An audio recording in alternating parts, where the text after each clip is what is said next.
కోటలో అటువంటి పరమాత్మ యోగ నిద్రయందు లోకములను గమనించి ప్రబోధనైక ఏకాదశి నాడు, ఆ ఉత్థాన ఏకాదశి నాడు, కార్తీక మాసంలో వచ్చేటటువంటి శుక్లపక్షంలో వచ్చేటటువంటి ఏకాదశి నాడు క్షీరసాగరంలోంచి లేచి ద్వాదశి తిథి నాటికి బృందావనంలోకి వచ్చాడు. ఒకనాడు మాట ఇచ్చాడు కనుక బృందకి ఆయన తులసి బృందావనంలోకి వస్తాడు.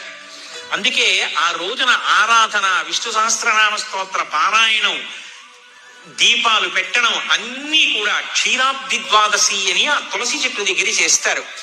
ఆ ఋతువులో తులసితో పాటుగా విశేషమైన అనుగ్రహాన్ని పరదేవతా స్వరూపంగా వర్షిస్తోంది కాబట్టి తులసి కోటలో ఉసిరి కొమ్మని కూడా గుచ్చి రెండిటి గాలిని పీలుస్తూ రెండిటికి కలిపి పూజ చేస్తారు. కాబట్టి క్షీరాబ్ది ద్వాదశి దీపాలని ప్రత్యేకంగా దీపాలు పెడతారు.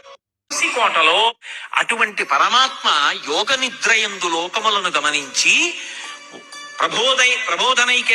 ప్రబోధనైక ఏకాదశి నాడు, ఆ ఉత్థాన ఏకాదశి నాడు, కార్తీక మాసంలో వచ్చేటటువంటి